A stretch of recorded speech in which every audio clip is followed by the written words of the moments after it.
Hello guys, welcome to संवेदना classes. संवेदना classes में हम सोशल वर्क पढ़ रहे हैं और सोशल वर्क में हमने स्टार्ट किया था सोशल केस वर्क।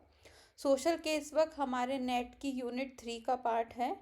प्लस अगर आप किसी भी सोशल वर्क एंट्रेंस एग्ज़ाम के लिए या मेडिकल सोशल वर्क एग्ज़ाम के लिए प्रिपेयर कर रहे हैं तो प्रिंसिपल्स ऑफ केस वर्क जो है वो बहुत इंपॉर्टेंट टॉपिक है। आप हर बार देखेंगे कि एक ना एक क्वेश्चन डायरेक्टली या इनडायरेक्टली सोशल केस वर्क के प्रिंसिपल्स में से पूछा जाता है। तो चलिए स्टार्ट करते हैं principles of social case work. Principle start करने से पहले ये जानना बहुत ज़रूरी है कि प्रिंसिपल्स का मतलब क्या होता है। ठीक है। सो जब भी आपके सामने अगर ये क्वेश्चन आता है, कंसेप्चुअली आता है या किसी भी फॉर्म में आता है कि what are the principles of social case work, तो ये जान ले कि प्रिंसिपल्स का मतलब क्या होता है। तो प्रिंसिपल बेसिकली क्या होता है ना, एक तरीके से गाइडलाइंस होती है, एक तरीका होता है। ये क्या करता है ना, ये गाइड करता है सोशल केस वर्क की प्रैक्टिस को।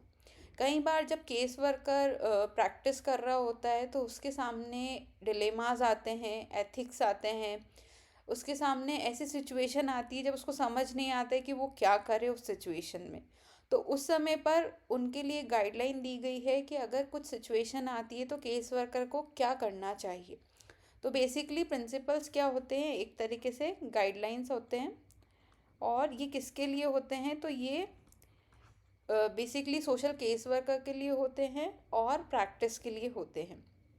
अब ये जो प्रिंसिपल्स है ये अप्लाई कहाँ होंगे, तो ये तब अप्लाई होंगे जब हम एक तरीके से केस वर्क की रिलेशनशिप स्टार्ट करते हैं।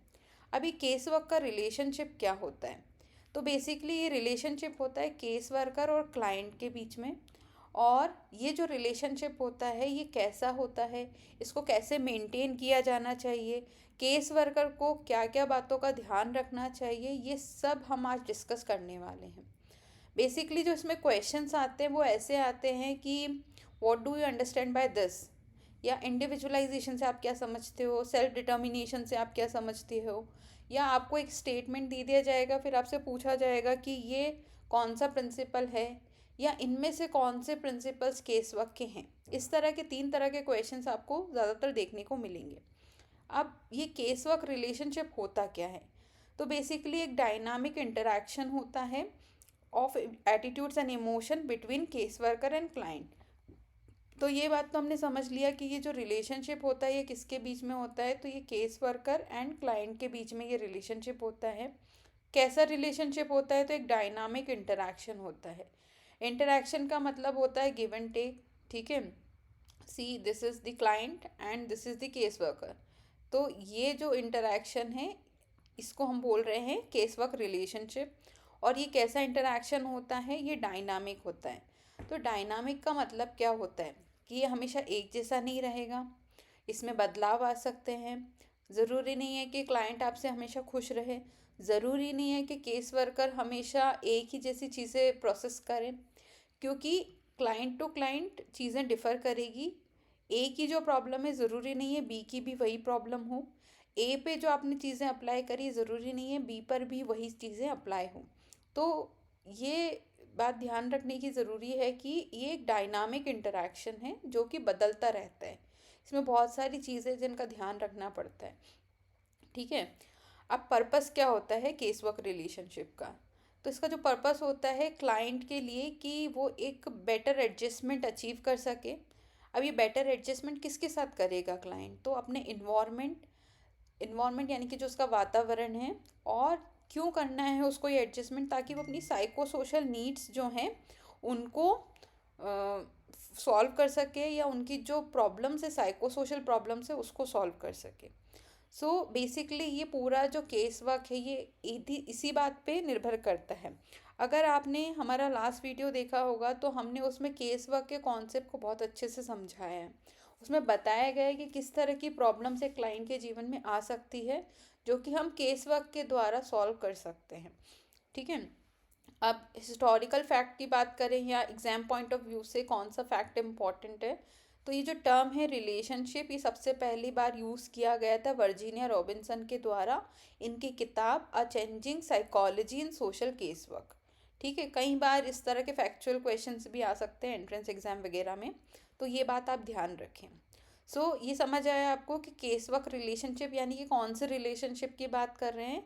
तो हम केस वर्कर और क्लाइंट के बीच के रिलेशनशिप की बात कर रहे हैं, और ये रिलेशनशिप क्यों बना है। तो ये बात हमेशा केस वर्कर को ध्यान रखना चाहिए कि हमें हमें जो है ना क्लाइंट का मदद करना है ताकि वो एडजस्टमेंट कर सके अपने इन्वायरमेंट के साथ, ताकि वो अपनी जो साइको सोशल प्रॉब्लम्स हैं उनको सॉल्व कर सके। ओके। जो तो चलिए स्टार्ट करते हैं हमारे फर्स्ट प्रिंसिपल से। जो प्रिंसिपल है प्रिंसिपल ऑफ इंडिविजुअलाइजेशन, ये टर्म बना है इंडिविजुअल से। अगर आपको हमारा कॉन्सेप्ट वाला वीडियो याद होगा तो इंडिविजुअल का मतलब क्या होता है। इंडिविजुअल का मतलब होता है कि दो आपको प्रॉब्लम सेम नज़र आ रही है, ठीक है, दो लोगों की, लेकिन लोग अलग अलग होते हैं, उनका वातावरण अलग होता है, उनका अपब्रिंगिंग अलग होता है, उनका एटीट्यूड अलग होता है, उनके इमोशंस अलग होते हैं। तो कई बार हम क्या करते हैं ना कि एक जैसी प्रॉब्लम है तो हम सेम अप्रोच के साथ उसको सॉल्व करने की कोशिश करते हैं, जो हम रोज़मर्रा की लाइफ में देखते भी हैं कि एक फ्रेंड को ये प्रॉब्लम आया, उसका एग्जाम्पल देकर हम दूसरे फ्रेंड को समझाने की कोशिश करते हैं। बट ये ज़रूरी नहीं है। क्यों नहीं है? क्योंकि प्रॉब्लम का नेचर सेम हो सकता है, लेकिन दोनों का जो अप्रोच है वो अलग अलग होगा, दोनों को जो डील करना है वो अलग अलग करना होगा, ठीक है। तो यही बात की गई है कि कोई भी दो इंसान एक जैसे नहीं होते हैं। प्रॉब्लम चाहे सेम नज़र आए, लेकिन ईगो स्ट्रेंथ और परसेप्शन अलग अलग होता है इंडिविजुअल का, ठीक है। परसेप्शन का मतलब क्या होता है कि कोई इंसान किसी चीज़ को कैसे देखता है। फॉर एग्जाम्पल, अगर आपको स्काई नज़र आ रही होगी तो आपको स्काई कैसी दिख रही है, बड़ी दिख रही है, काली दिख रही है, या उसमें स्टार्स दिख रहे हैं, या आपको बहुत सुकून भरी लग रही है, ठीक है। तो ये सब चीज़ें किस पे डिपेंड करती है? आपके परसेप्शन पे डिपेंड करती है। देन ईगो स्ट्रेंथ डिफ़र होता है। डे टू डे लाइफ की होने वाली एनजाइटी से जो डील करता है उसको हम क्या बोलते हैं? ईगो बोलते हैं। और इसका स्ट्रेंथ कितना है ये आपके बोल सकते हैं, जो आपकी नीड्स हैं, जो आपकी इच्छाएं हैं, उनको किस तरह से डील करती है, इस पे भी ये बात डिपेंड करेगी कि वो प्रॉब्लम को कैसे डील करेगा इंसान, ठीक है। सो ये कॉन्सेप्ट है the principle of individualisation. Application की अगर बात करें तो कब अप्लाई करना है ये प्रिंसिपल हमको?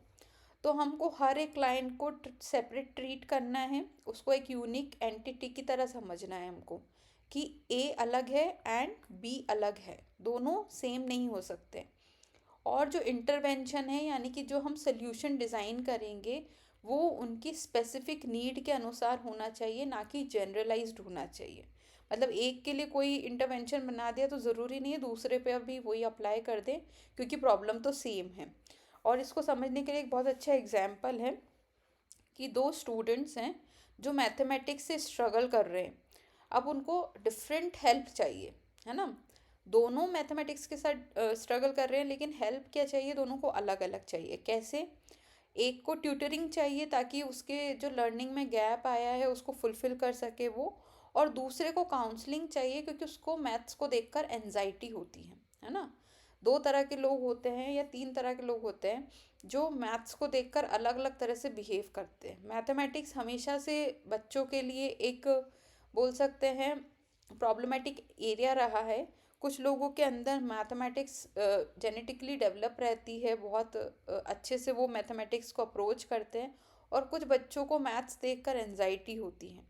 और कई बार क्या होता है कि जैसे आपने लीव ले लिया, आप वो टॉपिक पढ़ नहीं पाए तो मैथ समझ नहीं आती है।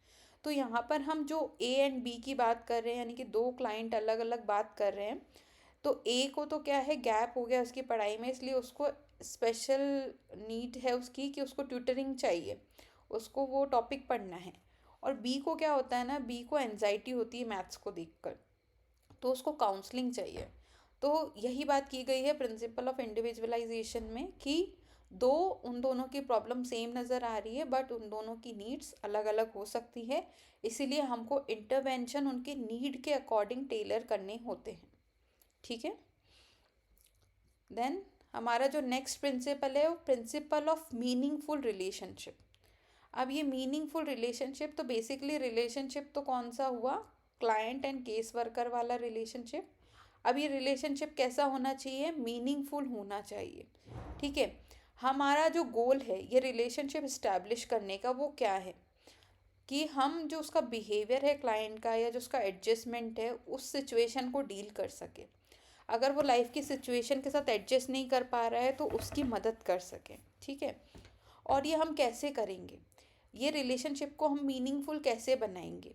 तो इसको बनाने के लिए जो केस वर्कर है उसको क्या करना पड़ेगा, उसको थोड़ा वार्मथ, थोड़ा रिस्पेक्ट और थोड़ा केयर दिखानी पड़ेगी क्लाइंट को। ठीक है।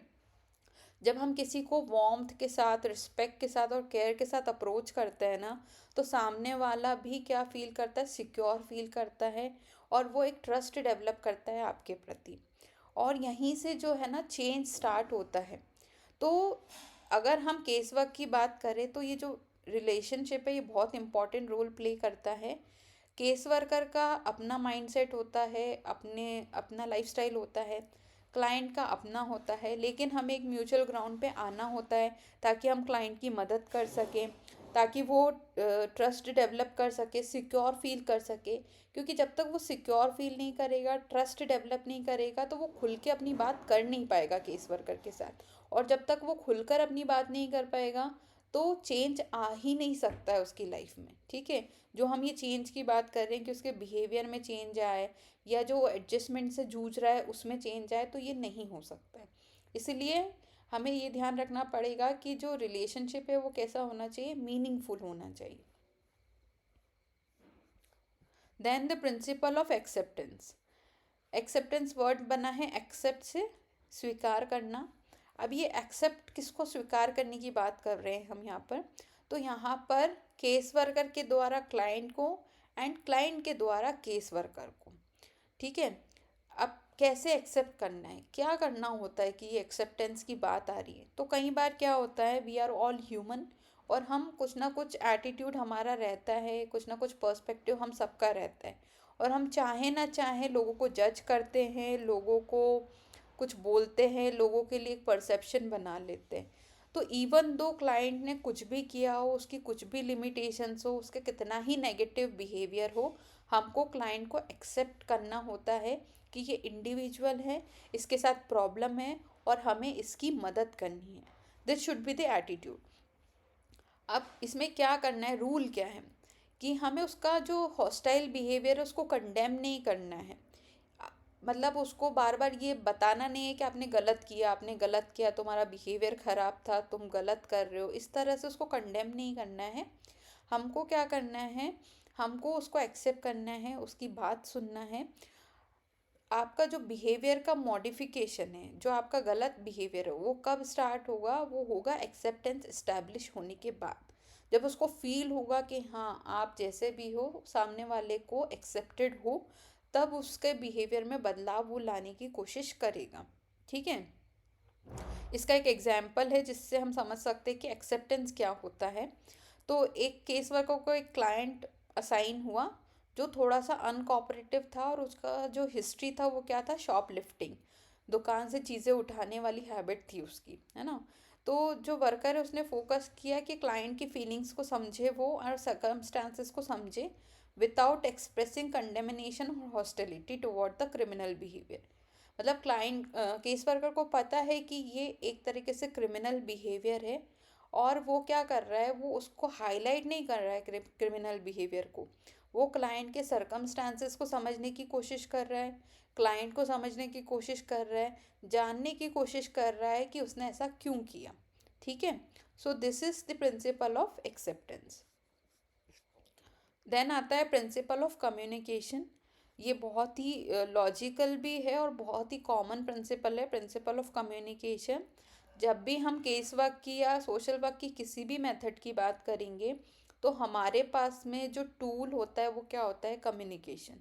हमारे पास कोई औजार तो होते नहीं है कि हम उसको डायग्नोस कर लेंगे, या कोई मशीन्स नहीं है हमारे पास में। अगर किसी की मदद करनी है तो हमारे पास सिंपली क्या है, कम्युनिकेशन। अभी कम्युनिकेशन क्या होता है, तो ये एक टू वे प्रोसेस होता है, गिव एंड टेक बेसिकली। एक इंडिविजुअल है वो अपनी बात करना चाहता है किसी दूसरे इंडिविजुअल से और जब वो रिप्लाई करता है तो ये चैनल ऑफ कम्युनिकेशन पूरा होता है। ठीक है। और अगर ए को बी को समझना है या बी को ए को समझना है तो ये कम्युनिकेशन होना बहुत ज़रूरी है। कई बार हम सोचते हैं, दिमाग में हमने कुछ सोच लिया कि हाँ ऐसा ऐसा है, और हम सामने वाले से एक्सपेक्ट करें कि वो हमें समझें, तो वो नहीं समझ सकता, क्योंकि वो हमारा दिमाग नहीं पढ़ सकता। अगर हम चाहते हैं कि सामने वाला हमें समझे, तो हमको क्या करना पड़ेगा, हमारी फीलिंग्स को कम्युनिकेट करना पड़ेगा, उसको बताना पड़ेगा कि हम कैसा फील कर रहे हैं, हम कैसा सोचते हैं, हमारे लिए क्या इम्पोर्टेंट है, मेरी लाइकिंग क्या है, मेरी डिसलाइकिंग क्या है। इससे क्या होगा ना, उसको बेहतर समझ आएगी चीज़ें। ठीक है। तो यहीं पर केस वर्क में भी यही चीज़ इम्पॉर्टेंट है। जब भी केस वर्कर को क्लाइंट को समझना है, तो कम्युनिकेशन इज़ दी ओनली की। ठीक है। तो अंडरस्टैंडिंग के लिए, म्यूचुअल अंडरस्टैंडिंग के लिए और प्रॉब्लम सॉल्विंग या आइडेंटिफिकेशन के लिए भी कम्युनिकेशन बहुत इम्पॉर्टेंट है। अब जो केस वर्कर है, उसका रोल ये है कि एक कंफर्टेबल इन्वायरमेंट वो क्रिएट करे, है ना। प्राइमरी फंक्शन यही है केस वर्कर का। एक ऐसा इन्वायरमेंट क्रिएट करे जिसमें कि क्लाइंट अपनी बातों को खुल के शेयर कर सके, और उसको घबराहट ना हो अपनी बातों को शेयर करने में। तो ये कैसे आएगा, तो अभी हमने मीनिंगफुल रिलेशनशिप की बात की, अभी हमने एक्सेप्टेंस की बात करी, इंडिविजुअलाइजेशन की बात की। तो इन सब चीज़ों के इस्टेब्लिश होने से क्या होता है ना, क्लाइंट कंफर्टेबल फील करना शुरू करता है। और ये सब आपके कम्युनिकेशन पर निर्भर करता है, आप कितना इफ़ेक्टिवली उससे बातचीत करते हो, कितना सपोर्ट और वार्मथ उसको दिखाते हो। इसी पे डिपेंड करेगा कि क्लाइंट आगे बढ़ेगा या नहीं बढ़ेगा। ठीक है। Then the principle of expression of feelings. अब क्योंकि ये पूरा जो मेथड है केस वर्क का, ये किस पे डिपेंड करता है, तो ये डिपेंड करता है कि क्लाइंट अपनी फीलिंग्स एक्सप्रेस करे, और केस वर्कर उसमें से पॉइंट्स निकाल कर उसको डायग्नोस करे, उसकी प्रॉब्लम आइडेंटिफाई करे, इंटरवेंशन प्लान करे। और जब तक कि क्लाइंट अपनी फीलिंग्स नहीं शेयर करेगा, कौन सी फीलिंग्स, वो फीलिंग्स जो वो एक्चुअली सबसे छुपाता है, लाइक एंगर, फियर और गिल्ट। ठीक है। इस तरह की जो फीलिंग्स है, जो उसकी नीड्स हैं, उनको एक्सप्रेस करना बहुत ज़रूरी है। तो जो वर्कर का रोल होता है वो क्या होता है कि वो पर्पसफुली सुने क्लाइंट को विदाउट डिस्करेजिंग। ठीक है। कई बार सामने वाला हमसे बात करना चाहता है, वो बात कर रहा है और हम उसकी बात को बीच में काट देते हैं। इससे क्या क्रिएट होता है, इससे गैप क्रिएट होता है कम्युनिकेशन में, है ना। वो जो बात बताना चाह रहा है, एक्सप्रेस करना चाह रहा है, उसमें वो कई बार रुक जाता है, सप्रेस कर लेता है अपनी चीज़ों को। क्यों? क्योंकि हम उसको डिस्करेज कर रहे हैं अपनी बात को बीच में लाके, या उसको डिस्ट्रैक्ट कर रहे हैं अपनी चीज़ों से। ठीक है। तो इसमें हमें क्या करना है, वर्कर को स्टिमुलेट करना होता है, ताकि वो क्लाइंट अपनी फीलिंग को एक्सप्रेस करे। अब वो कैसे स्टिमुलेट करेगा वर्कर क्लाइंट को? ठीक है। तो एक प्रोसेस होता है जिसको बोलते हैं कथारसिस। कथारसिस क्या होता है, एक थेरेप्यूटिक प्रोसेस है, जिसमें क्या होता है ना कि जो रिप्रेस्ड इमोशंस है उसको निकालता है सामने वाला। ठीक है। तो बातों बातों में जब हम कई बार अपने फ्रेंड के साथ भी हम कम्युनिकेट करते हैं, तो हम अपने मन की सारी भड़ास निकाल देते हैं। वही प्रोसेस होता है कथारसिस। ठीक है। उसको स्टिमुलेट करो, कि हाँ मेरे साथ भी ऐसा हुआ है, या एक्स के साथ ऐसा हुआ है, और कई बार कई लोगों के साथ ऐसा होता है, क्या आपके साथ भी ऐसा हुआ है। तो इससे क्या होगा ना, उसको लगेगा कि हाँ इट्स नॉर्मल, और वो अपनी जो फीलिंग्स है, रिप्रेस्ड इमोशंस है, उनको एक्सप्रेस करेगा फ्रीली। ठीक है। Then principle of controlled emotional involvement. The worker must understand the client's feeling, empathy, but must not emotionally overwhelmed. ठीक है।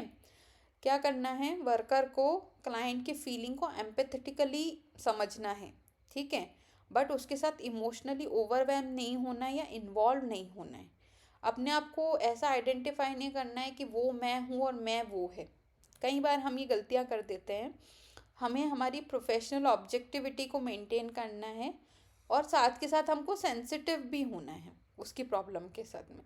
अब ये कई बार कंफ्यूजिंग हो जाता है कि एम्पैथेटिक क्या होता है, सिंपैथी क्या होता है, ऑब्जेक्टिविटी को कैसे मेंटेन करें। ठीक है। तो देखिए, एम्पैथी का मतलब क्या होता है, एम्पैथी का मतलब होता है कि क्लाइंट जो चीज़ फील कर रहा है ना, आप उस चीज़ को समझें कि कैसा लगता है उससे फील करते समय। जैसे कि हम सब जले हैं एक ना एक बार, है ना कहीं बर्न हुआ है हमको। तो आपको पता है कि बर्निंग वाली फीलिंग क्या होती है। अगर क्लाइंट ऐसा बोल रहा है, यानी कि आप समझ पा रहे हो कि उसको कैसा फील हो रहा होगा। So this is empathy. अब सिंपैथी क्या होता है कि वो जला है लेकिन आपने कभी ये चीज़ महसूस नहीं की है, तो आप उसके साथ सिंपैथेटिक हो रहे हो कि हाँ ठीक है, मैं आपकी प्रॉब्लम समझ रहा हूँ, ऐसा होता है। और एकदम से आगे बढ़ के उसकी मदद करना, उसके साथ इन्वॉल्व हो जाना, आइडेंटिफाई करना अपने आप को उसके साथ में कि मेरे साथ ऐसा हो जाए तो कैसा होगा। सो this is sympathy and over identification. हमें यहाँ पर मेंटेन करना है ऑब्जेक्टिविटी। उसका क्या मतलब होता है कि हाँ, हम समझ रहे हैं कि उसको कैसा फील हो रहा है, एंड हम सेंसिटिव भी हैं उसकी प्रॉब्लम के साथ में। अब हमको उसका सोल्यूशन निकालना है। So this is maintaining professional objectivity means. अब यहाँ पर आपके सामने एक एग्जाम्पल है कि एक सोशल वर्कर एक मदर को काउंसिल कर रहा है जिसका चाइल्ड सीरियसली इल है।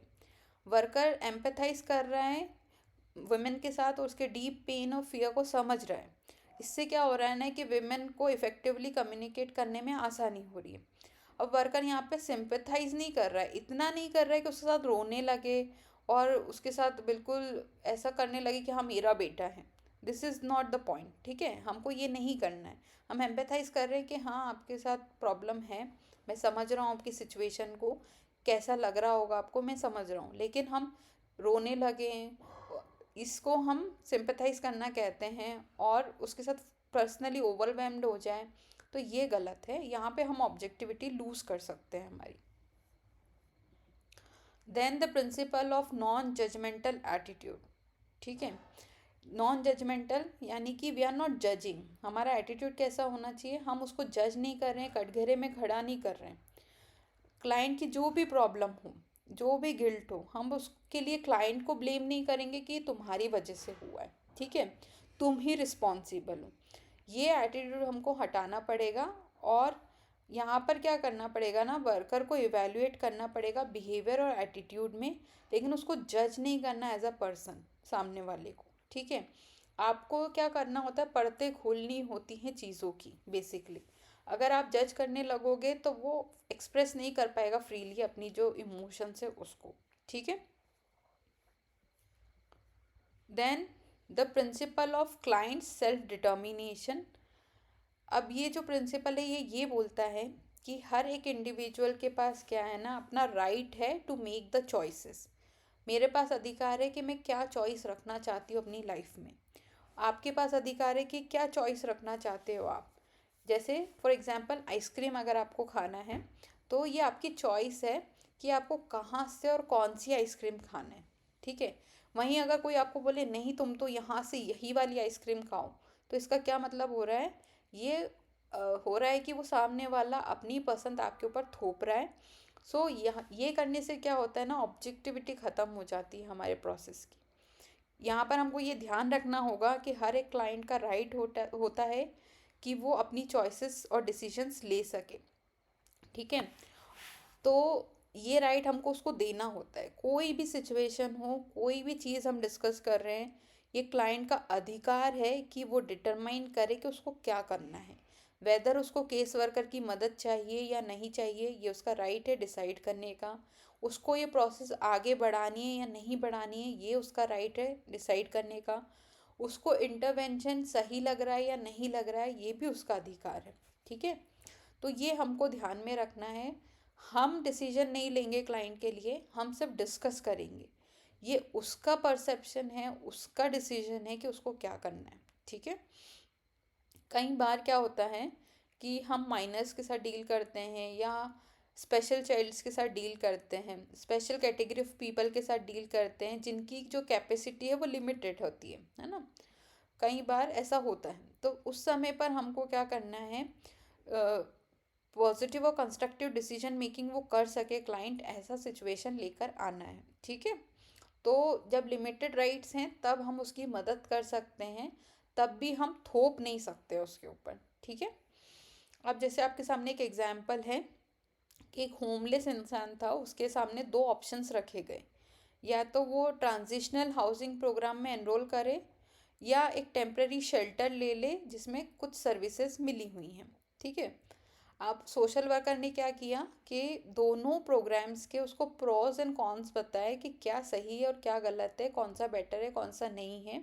फिर इसके बाद अल्टीमेटली क्लाइंट के ऊपर छोड़ा कि वो क्या चूज़ करता है। और क्लाइंट ने चूज़ किया टेम्पररी शेल्टर, यानी कि थोड़े समय के लिए उसने शेल्टर चूज़ किया। अगर वो ट्रांजिशनल हाउसिंग प्रोग्राम चूज़ करता तो उसको लॉन्ग टर्म बेनिफिट मिलता, लेकिन उसने क्या चूज़ किया? Temporary shelter. तो इवन दो ये ऑप्शन अच्छा नहीं है, उतना सस्टेनेबल नहीं है, लॉन्ग टर्म नहीं है, बट वर्कर को क्या करना है? क्लाइंट के डिसीजन को सपोर्ट करना है और जो उसने ऑप्शन चूज़ किया है उसके साथ कनेक्ट करने के लिए उसकी मदद करनी है। ठीक है। सो यही रोल होता है हमारा जब हम केस वर्क रिलेशनशिप में होते हैं क्लाइंट के साथ में। सुनने में थोड़ा वेग लग सकता है ये चीज़, लेकिन यहीं से हम ऑब्जेक्टिविटी मेंटेन करते हैं क्लाइंट केस वर्कर रिलेशनशिप की। Then the principle of worker's self awareness. अब यहाँ पर जो बात हो रही है वो किसकी हो रही है? वो केस वर्कर की बात हो रही है। ठीक है। कई बार आपके पास ऐसे चीज़ें आएंगी, ऐसे प्रॉब्लम्स आएंगे, ऐसे क्लाइंट्स आएंगे जिनसे आप डील नहीं कर सकते हो, आपके अंदर वो एक्सपर्टी नहीं है, एक्सपीरियंस नहीं है, नॉलेज नहीं है। ठीक है। और कई बार हम भी किसी चीज़ को लेकर वीक फील करते हैं, तो वर्कर को ये चीज़ों का अवेयरनेस होना चाहिए कि उसका स्ट्रेंथ क्या है, बायसेस क्या हैं और लिमिटेशंस क्या हैं। ठीक है। अगर आप किसी माइंडसेट को सपोर्ट करते हो, मान लो रिलीजियस हो सकता है, कास्ट बेस्ड हो सकता है, और आपके पास में कोई अनदर कास्ट वाला है, अनदर रिलीजन वाला आया, तो ये भी आपके ऑब्जेक्टिविटी को ख़त्म कर सकता है केस वर्क रिलेशनशिप की। उस समय पे आपको ये ध्यान रखना होगा कि आपके बायसेस क्या हैं, आपके लिमिटेशंस क्या क्या हैं। ठीक है। और अगर कोई प्रॉब्लम है जो वर्कर की कैपेसिटी के बियॉन्ड है, तो क्या करना है? वर्कर को उसको उस पेशेंट को रेफ़र कर देना है अप्रोप्रिएट अथॉरिटी को, है ना। फॉर एग्जांपल आपके पास कोई पेशेंट आया जो कि मेंटल डिसऑर्डर से ग्रसित है। अब अगर आपका एक्सपर्टी नहीं है उसको डील करने का, साइकोथेरेपी में आपको इतना नॉलेज नहीं है, तो आप क्या करेंगे? उसको रेफ़र कर देंगे अप्रोप्रिएट अथॉरिटी के पास में। ठीक है। Then the principle of social functioning. यहाँ पर कौन सी फंक्शनिंग की बात कर रहे हैं? तो एक सोशल फंक्शनिंग होती है। क्या होता है ये सोशल फंक्शनिंग? तो एज ए इंडिविजुअल आपके कुछ रोल्स हैं सोसाइटी में, है ना। आप मदर हो, आप डॉटर हो, आप वाइफ हो, या आप टीचर हो, या आप डॉक्टर हो, तो आपके अलग अलग रोल्स होंगे, आपके अलग अलग स्टेटस के हिसाब से। और सोसाइटी आपसे एक्सपेक्ट करती है कि इस रोल के अनुसार आपको ये काम करना है, ये फंक्शन करना है। बट कई बार हमारी डे टू डे प्रॉब्लम्स, हमारे इन्वायरमेंट या हमारी साइको सोशल सिचुएशन के कारण हम वो रोल्स को फुलफ़िल नहीं कर पाते हैं, तो वहीं पे हमारा क्या हो जाता है? डिसफंक्शनिंग हो जाता है। ठीक है। तो यहाँ पर जो प्रिंसिपल ऑफ सोशल फंक्शनिंग है वो यही है कि हमें क्लाइंट जो है उसको असेस करना है कि उसके अंदर वो रोल फुलफ़िल करने का या प्ले करने का कैपेसिटी है या नहीं है। ठीक है। अगर नहीं है तो हम उसको मजबूर नहीं कर सकते, और अ, कई बार हमको उसको सिखाना होता है कि रोल प्ले कैसे किया जाए। ठीक है। अगर आपका ये रोल है तो आपकी रिस्पॉन्सिबिलिटी क्या है, आपकी फंक्शनैलिटी क्या है, तो कई बार उसको सिखाया जाता है। तो ये रोल्स कैसे हो सकते हैं? तो role of a spouse, a friend, a job seeker. ठीक है। और हमको ये भी आइडेंटिफाई करना होता है कि कौन सा रोल वो अच्छे से परफॉर्म कर रहा है और किस रोल के साथ वो ज़्यादा स्ट्रगल कर रहा है। कई बार क्या होता है, जो नए रोल्स मिलते हैं हमें लाइफ में, वो हमारे लिए स्ट्रगलिंग हो जाते हैं, जिसमें एडजस्टमेंट कर पाना थोड़ा मुश्किल हो जाता है। कई बार रोल कॉन्फ्लिक्ट जैसी सिचुएशन हमारे सामने आती है। तो ये रोल कॉन्फ्लिक्ट क्या होता है? दो ऑपोजिंग रोल्स हैं, दोनों की डिमांड से एट द सेम टाइम हमको दोनों को परफॉर्म करना है, बट हम कई बार एक को प्रायोरिटी दे पाते हैं, एक को नहीं दे पाते हैं। ठीक है। तो इस सिचुएशन को हम बोलते हैं रोल कॉन्फ्लिक्ट। तो इस तरह की अगर सिचुएशन आ रही है तो उसकी जो सोशल फंक्शनिंग है वो इफ़ेक्ट होती है, और हमको यहाँ पर यही असेसमेंट करना होता है कि वो कौन से रोल अच्छे से परफॉर्म कर पा रहा है और किस में उसको दिक्कत आ रही है। ठीक है। सो बेसिकली हमारा अल्टीमेट एम तो क्या है? उसका सोशल फंक्शनिंग को सही करना, ताकि उसके जो रिलेशन है वो सही से मेंटेन हो सके, उसकी डे टू डे लाइफ अच्छे से चल सके। तो यही हमारा काम बेसिकली होता है। Then principle of turning behaviour. Turning का मतलब होता है अलाइन करना। ठीक है। अब किस बिहेवियर को अलाइन करने की बात कर रहे हैं, तो ये ध्यान रखना होगा कि ह्यूमन जो है ना वो बॉडी, माइंड और इंटेलेक्ट तीनों के इंटरप्ले से ऑपरेट होता है। किसी एक में भी प्रॉब्लम आती है ना तो उसका जो बिहेवियर है वो अजीब हो जाता है। ठीक है, अजीब इन द सेंस थोड़ा अलग हो जाता है, डिस्टिंक्ट हो जाता है। जैसे आप भी कई बार ऑब्जर्व करते होंगे कि कोई इंसान अच्छे से बात करते करते अजीब से बिहेव करना लगता है, तो कहीं ना कहीं उसका कोई ना कोई कंपोनेंट अलग हो रहा है, कुछ दिक्कत आ रही है, ठीक से फंक्शन नहीं कर पा रहे। ठीक है, तो हमें करना क्या है, हमको तीनों का अलाइनमेंट सही करना है। ठीक है, जो बॉडी है, माइंड है एंड इंटेलेक्ट है, वो एक सिंक में रहे, कोऑर्डिनेटेड रहे, तो सब चीज़ें सही चलेगी इंसान की लाइफ में। ठीक है, अब इसको समझना है तो हमको ये एग्जाम्पल से समझना पड़ेगा कि केस वर्कर एक क्लाइंट के साथ काम कर रहा है और वो जो क्लाइंट है वो इनडिसीजन और एनजाइटी से डील कर रहा है। अब ये इनडिसीजन एनजाइटी किससे रिलेटेड है, माइंड से। और वो एक्सपीरियंस कर रहा है physical symptoms like headache and muscle tension, तो ये बॉडी से रिलेटेड है। अब जो केस वर्कर है वो हेल्प करेगा क्लाइंट को आइडेंटिफाई करने के लिए कि जो उनका नेगेटिव थॉट पैटर्न है वो क्यों आ रहा है। तो वो थॉट पैटर्न इसलिए आ रहा है क्योंकि उसको फिजिकल स्ट्रेस है। ठीक है, अब यहाँ पर स्ट्रेस के कारण उसको, जो फिजिकल स्ट्रेस है उसके कारण उसको नेगेटिव थॉट्स आ रहे हैं, है ना, और इसकी वजह से जो उसका डिसीजन मेकिंग है वो इम्पैक्ट हो रहा है। तो हमको यहाँ क्या करना पड़ेगा, क्लाइंट को रिलैक्सेशन टेक्निक सिखानी पड़ेगी जिससे कि माइंड एंड बॉडी अलाइन हो सके। ठीक है, एंड कॉग्निटिव रिस्ट्रक्चरिंग करनी पड़ेगी ताकि उसका इंटेलेक्ट और माइंड अलाइन हो सके। यहाँ पे आपको दो टर्म्स नज़र आ रहे होंगे, रिलैक्सेशन टेक्निक्स। जैसे आपका बॉडी तो प्रेजेंट में है ना, बॉडी प्रेजेंट में ही रहता है, लेकिन आपका माइंड पास्ट में भी जा सकता है, फ्यूचर में भी जा सकता है। तो आपको माइंड को भी क्या करना पड़ेगा, प्रेजेंट में लेकर आना पड़ेगा।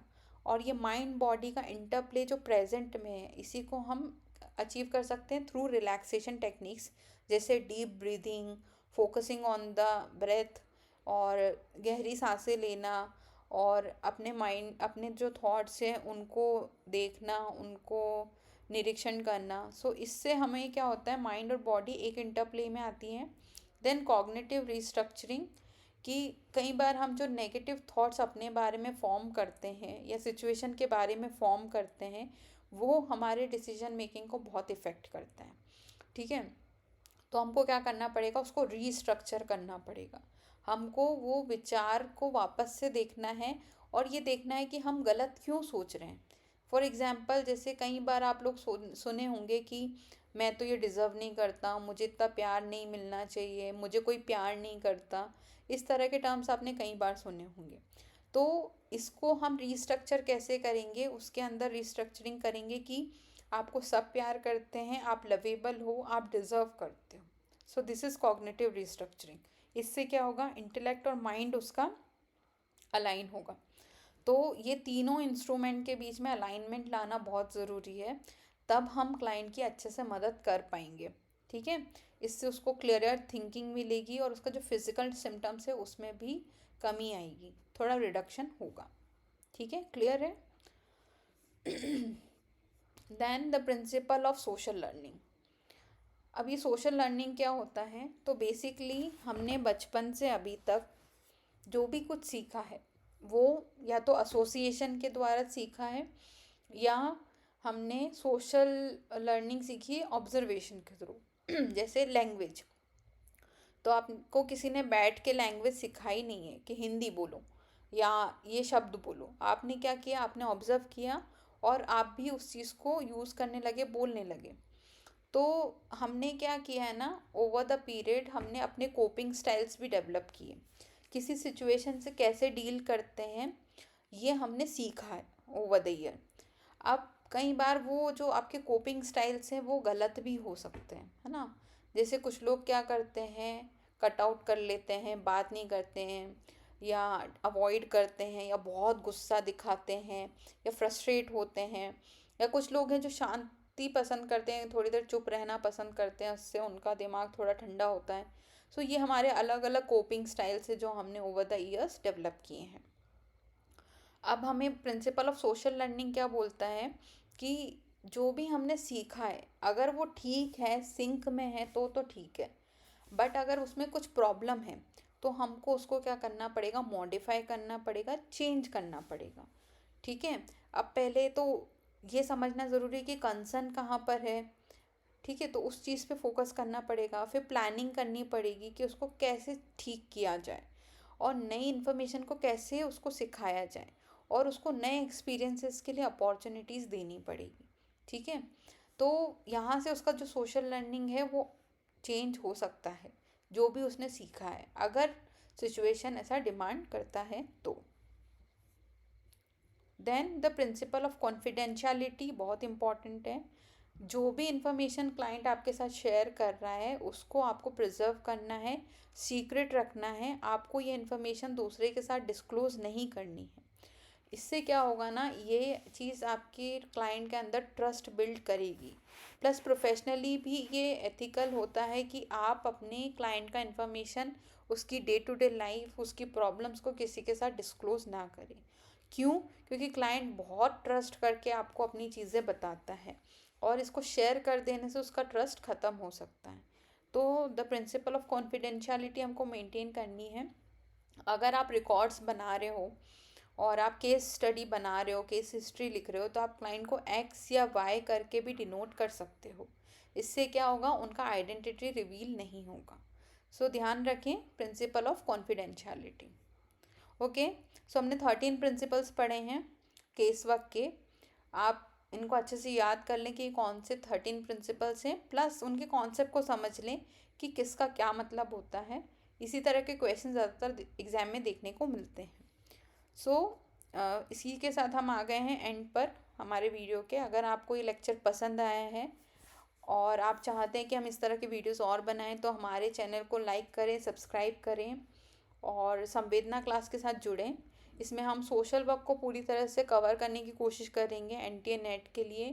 प्लस हम सोशल वर्क के जितने एंट्रेंस एग्ज़ाम्स हैं उसके लिए भी ये बहुत बेनिफिशियल है, क्योंकि यहाँ पे हम कोर सोशल वर्क की जो जो चीज़ें हैं, जो जो टॉपिक्स हैं, जो सिलेबस है, उसको पूरी तरह से कवर करने की कोशिश करेंगे।